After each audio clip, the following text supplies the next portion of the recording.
Higher secondary यानी कि HS pass गर्ने स्टुडेन्टहरूको नाम म यस माइकबाट म बोलाइरहेको छु। तपाईँहरू रेडी भएर बसिदिनु होला। र सर्वप्रथम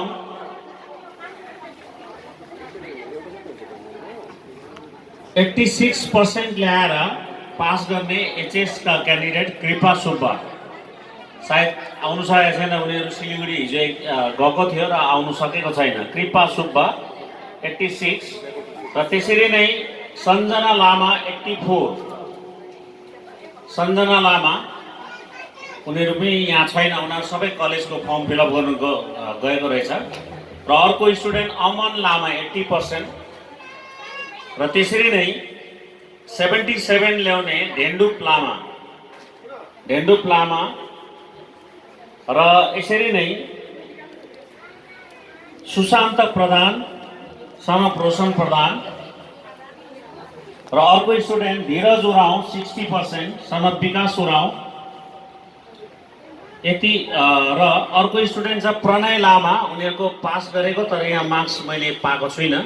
र ईशान गुरुङ, प्रणय लामा अनि ईशान गुरुङ यो एचएस को क्यान्डिडेट जम्मा 10 जना मसित रहेको छ। र यसरी नै माध्यमिक पास गर्ने क्रमैले म नाम भनिरहेको छु।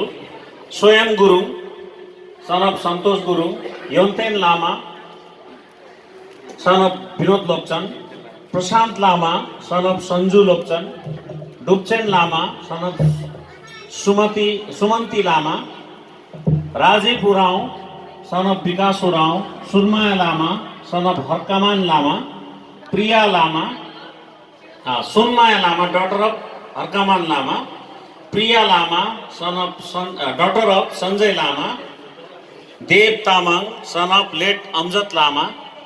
र अर्को स्टुडेन्ट छ हिमांशु थापा अनि अर्नब ग्वाला 10 जना। र यो एमपी को 10 र एचएस को 8 जना नानीहरू सबै जति पनि छन्। र जो नानीहरू उपस्थित छन् उनीहरूलाई म अनुरोध गर्न चाहन्छु तपाईँहरू यहाँ आएर उपस्थित भइदिने। र नानीहरूको भाग्य पनि धेरै राम्रो, जुन नानीहरूले सम्बर्धना पाउनेछ हाम्रा परम पूज्य महागुरु केन लेम्बर्सेको आशीर्वाद उहाँको करकमलबाट यो प्राप्त हुनेछ। र जो उपस्थित छ र हामीलाई आएर रिपोर्ट गर्नु होला।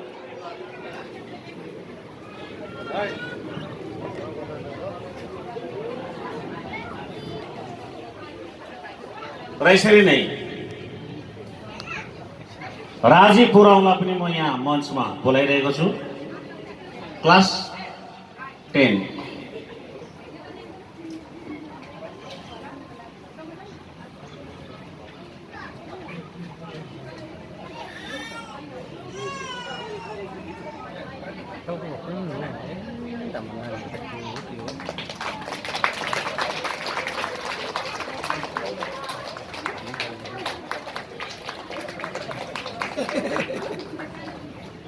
यसरी नै राजीव उराउँ क्लास 10 पास राजीव उराउँलाई पनि।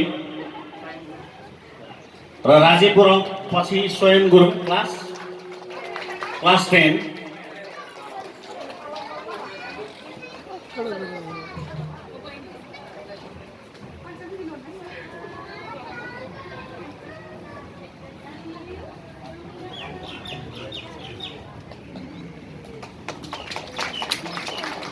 र यसरी नै क्लास 10 पास हिमांशु थापा।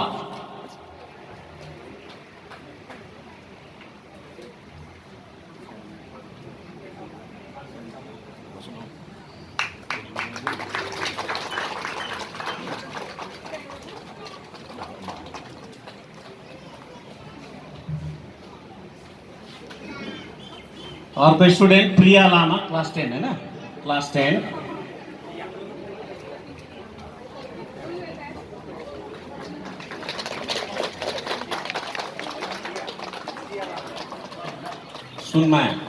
सुनमाया लामा,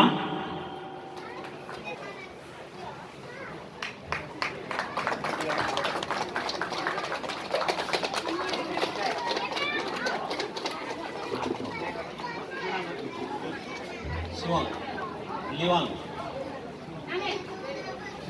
शिवाङ सुब्बा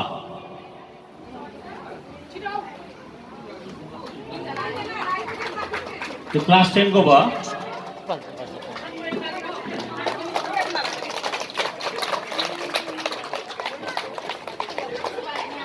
र हायर सेकेन्डरी पास गर्ने स्टुडेन्ट हामी समक्ष आएको छ ढेन्डुप लामा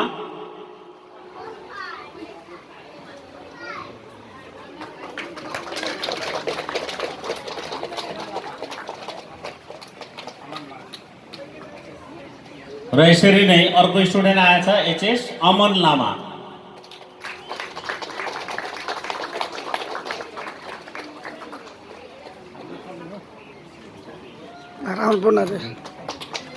अर्को स्टुडेन्ट छ सुशान्त प्रधान एचएस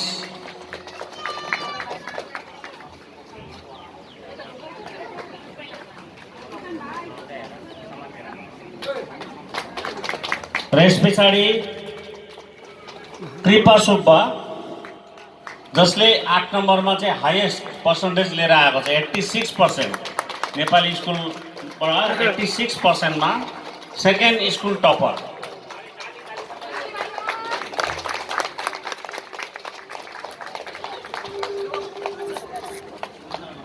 सञ्जना लामा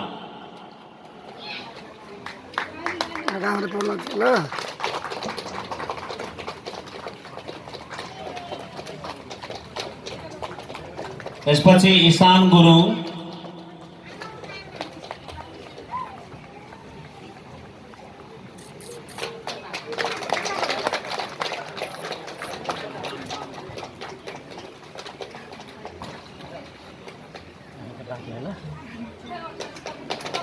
भोलि बस्यो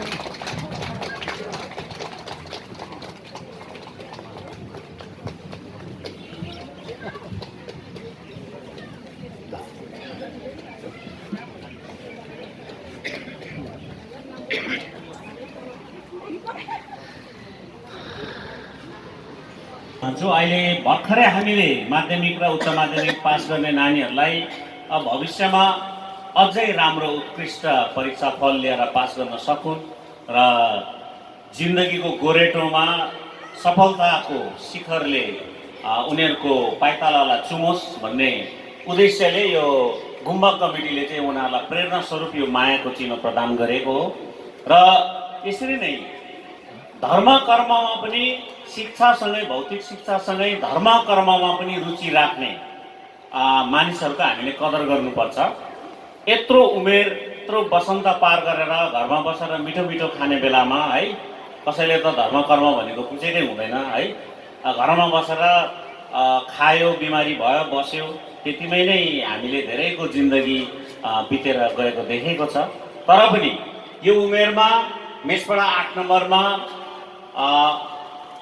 बौद्ध धर्मलाई प्रचार गर्न मानिपा सङ्घलाई अगाडि जलमल गर्न र रेम्बोचेको विशेष ज्ञानलाई यो क्षेत्रमा प्रचार गर्नको निम्ति जुन व्यक्तिहरू अहिलेसम्म जोडिएका छन् तीमध्ये हुनुहुन्छ हाम्रा अति आदरणीय आसेङ जङ्गबीर बोमजन र उहाँको श्रीमती गम्भीर माया लामा, साथै उहाँ सँगसँगै भाने मलम गरेर यतिका वसन्तसम्म उहाँले धर्म कर्मबाट पछि हट्नुहुन्न। सागादावाको व्रतदेखि लिएर प्रत्येक लुङ न्युनेमा उहाँहरू सरिक हुनुहुन्छ, सहभागी हुनुहुन्छ र उहाँ हुनुहुन्छ रिठे गुरुङ र हामी 3 जना वरिष्ठ उनीहरू सिनियर सिटिजनलाई हामी यहाँ मञ्चमा बोलाइरहेका छौँ। उहाँहरूलाई पनि यो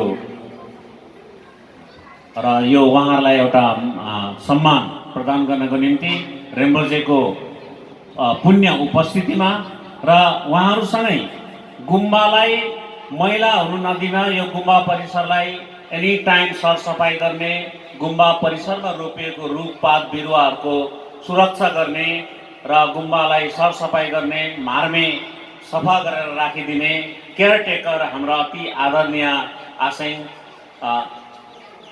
जेठा लालुङबा, जसलाई हामीले थ्वाङ आसेङ भनेर चाहिँ हामी चिन्ने गर्छौँ, जेठा लालुङबा आसेङलाई पनि हामी यहाँ मञ्चमा निम्ताइरहेका छौँ।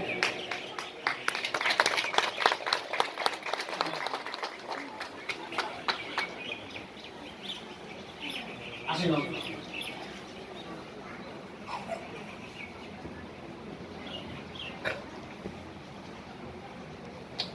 सबैले यो एउटा धार्मिक ताली सबैले उहाँको निम्ति यो ताली बजाइदिनु होला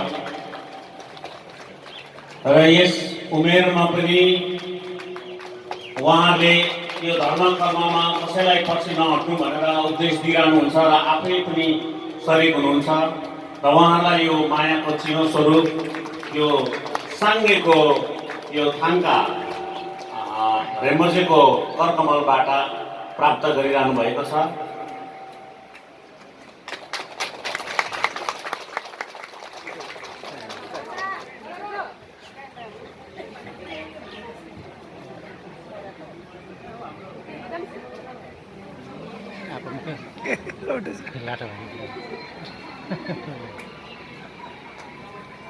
र यसरी नै सोजुङ न्युम्ने बस्ने हाम्रा उपासिकाहरूमध्ये यो गुम्बाको स्याहार सुसारमा जहिले पनि अग्रज रहने हाम्रो सागादावा व्रतमा जहिले पनि सरिक रहने एकजना हाम्रो चाङको नाम आएको छ। उहाँ हुनुहुन्छ माला लामा, गुम्बाको भाइस प्रेसिडेन्ट पनि हो र उहाँलाई पनि यो विशेष रेम्बोजेको बाहुलीबाट यो आशीर्वाद चाङ माला लामालाई।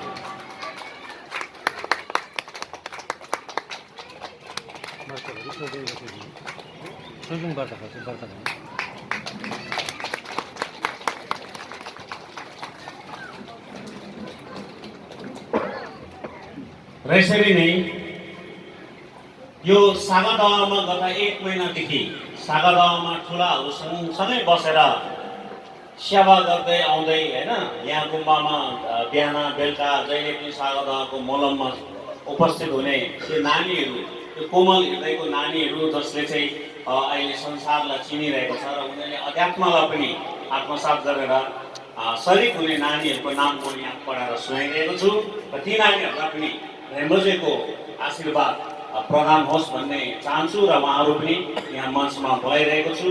र नम्बर 1 मा छ मिठी लामा। सबैले एकपल्ट थपडी बजाइदिनु।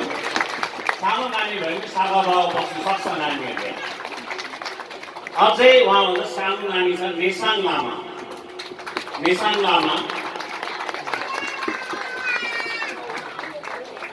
लामा नानीलाई यहाँ बोलाइरहेको छु र त्यसरी नै अर्को नानी छ गायत्री लामा। गायत्री लामा र अर्को नानी छ साङडुप लामा। साङडुप लामा र अझै अर्को नानी छ हामी समक्ष युडेन लामा। युडेन लामा र त्यसरी नै अर्को नानी छ हामीसित प्रिता लामा। प्रिता लामा र त्यसरी नै अर्को नानी छ हामीसँग त्रिसाङ लामा।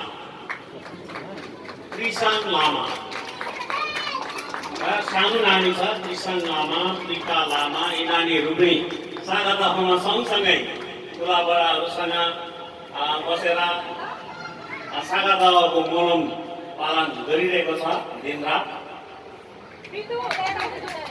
तपाईँले बोलाएको नानीहरू को को छ? साङडुप लामा आइपुग्ने यहाँ? साङडुप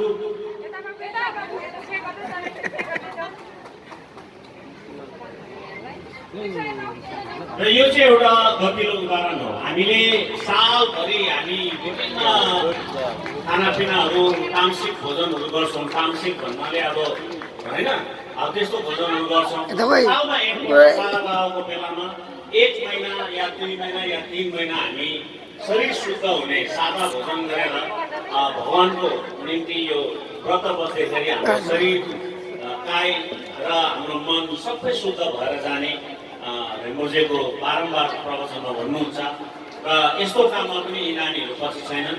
अझै आउने भविष्यमा हामी आउने साल 8 नम्बरमा जम्मै मानिपाका उपासक उपासिकाहरू चाहिँ श्रद्धालुहरूले चाहिँ सागादावा अझै यो गुम्बामा नाट्ने गरी नै आउनेछ भन्ने हामी आशा गर्दछौँ।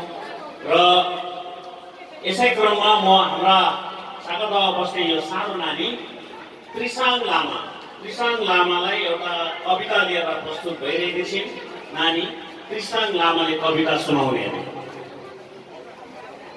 र नानीको कविता सुनिदिनु सबैले।